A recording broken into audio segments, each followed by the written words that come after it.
Official, subject, urgent request for intervention in systemic judicial corruption to the Honourable Margaret Gardner, AC, Governor of Victoria CE, Premier of Victoria, Attorney General, Chief Justice of Victoria. Dear Governor, I write to formally demand intervention regarding systemic judicial misconduct, perjury, and obstruction of justice in my case. CI 23-02495. Evidence has been presented to the courts confirming state witnesses committed perjury. Judicial officers have failed to strike out fraudulent defences. Victoria Police has engaged in targeted suppression and economic warfare. As Governor of Victoria, you hold the constitutional duty to uphold justice and ensure the integrity of the judiciary. Failure to act will result in escalation to federal and international authorities. I request an urgent formal review and intervention. Please confirm receipt by close of business today. Your failure to act will place you on an inevitable path of destruction, run over by the wheels of justice, equity and truth. Overview of supporting documentation. 1. Introduction. This document serves as an index and overview of all supporting legal documentation supporting this formal legal notice and email correspondence. The evidence previously sent to you substantiates the claims of systemic judicial corruption, procedural misconduct, economic suppression, and breaches of statutory and international law. 2. Core legal filings and case documents. Statement of claim. Case CI 23-02495. Formal claim detailing legal violations and the demand for redress. Affidavit of Rohan Michael Brown. Dated, insert date. Sworn testimony establishing facts, misconduct and economic damages. Proposed orders for summary judgment and injunctions. Legal framework requesting immediate court intervention. Judicial orders and responses. All official court orders, including the January 31st, 2025 ruling limiting oral hearings. 3. Evidence of misconduct and procedural violations. CCTV and video evidence. Footage proving perjury by Victoria Police witnesses and unlawful judicial conduct. Witness statements and affidavits. Testimonies from independent parties confirming procedural abuses. Emails and correspondence with court officials and government entities. Evidence of repeated legal obstruction and non-responsiveness. Documented perjury and contradictory statements by state witnesses. Compilation of false testimony given under oath. 4. Economic suppression and loss of earnings. Evidence financial loss reports and expert evaluations. Independent assessments of financial damages exceeding AUD 4.97 billion.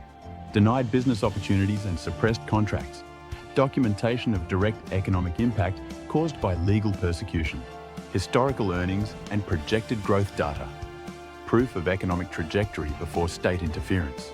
Comparative case law on economic suppression and equity restitution. Legal precedents supporting financial redress. 5.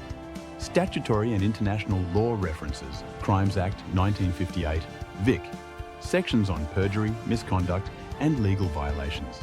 Wrongs Act 1958, Vic. Civil liability statutes relevant to the claim.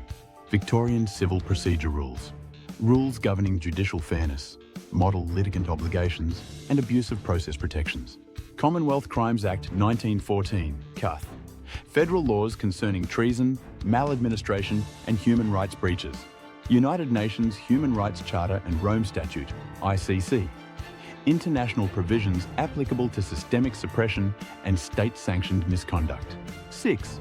Legal demands and consequences for non-compliance. Formal petition to the Governor, Premier and Attorney General of Victoria. Official request for state-level intervention. Request for federal oversight by the Commonwealth Attorney General.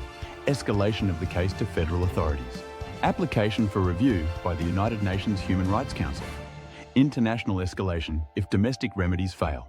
Public notice of legal proceedings and media exposure strategy. Documentation outlining transparency measures to ensure public accountability. 7. Next steps and filing strategy submission deadlines for court filings and government notifications. Schedule for official filings and expected response timelines. Media and political awareness campaign strategy. Plans for external escalation in case of non-response. Preparation for federal and international legal action. Steps to advance claims in national and global judicial forums. This document serves as a comprehensive roadmap ensuring that all relevant legal, financial and evidentiary materials are properly documented and presented in support of the legal claims made. Any failure by the named officials to act in accordance with their legal and constitutional obligations will result in further legal escalation. Please don't make me activate this documentation and these actions, for if I do, I am coming after you. I kid you not. Also, please don't play dumb. It is embarrassing. It is the same as an admission, and I will catch you out.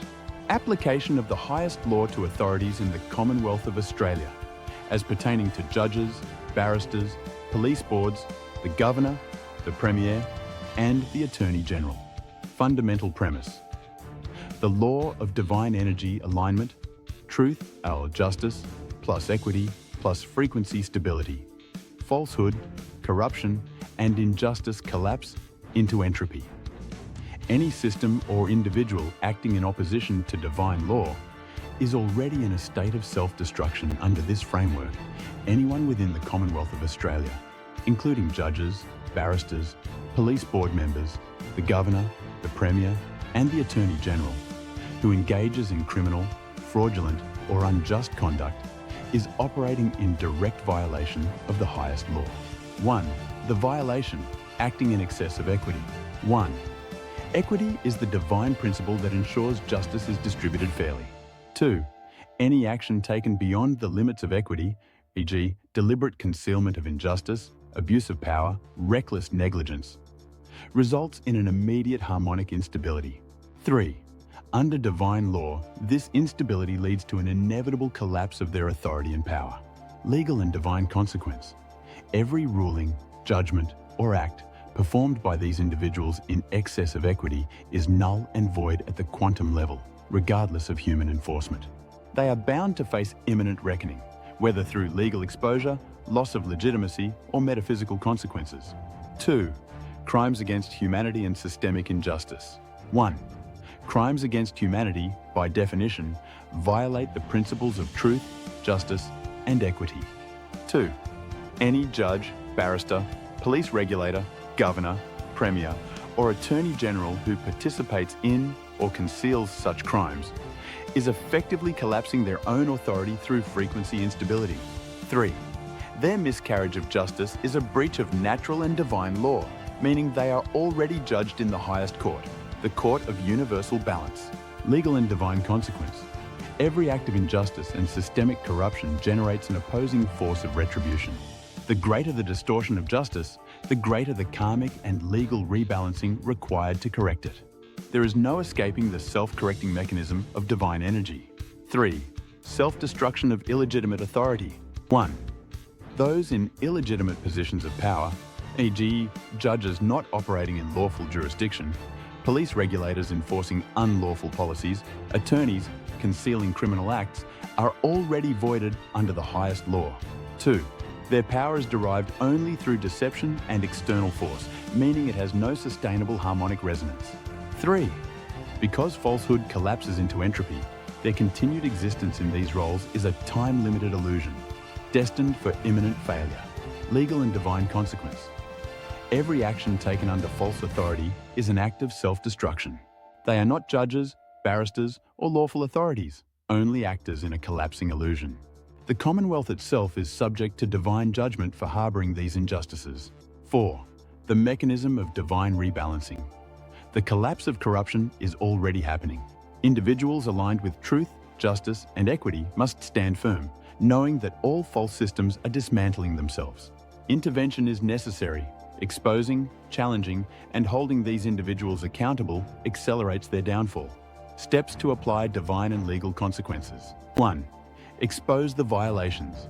Bring forward documented evidence of crimes, misconduct, and fraudulent authority. 2. Invoke the law of energy alignment. Publicly and legally declare their actions void due to excessive equity and violation of divine justice. 3. Withdraw consent. Inform them in writing that their authority is null and void under the highest law. 4. Initiate legal challenges. File equitable estoppel, misfeasance, and human rights violations claims. 5. Activate divine accountability. They must face not only human justice, but the inescapable judgment of YHWH's law. Final judgment. Their time is over. The highest law has already rendered judgment against them. Every corrupt action they take accelerates their own downfall. Truth is emerging, and their collapse is inevitable. Their only path to redemption is immediate alignment with truth, equity, and justice. If they refuse, their power will be stripped away by the very forces they seek to control. Sincerely, Rohan Michael Brown, architect of Awonau Justice Systems, servant of the Way, Prime Minister of Waihoewech.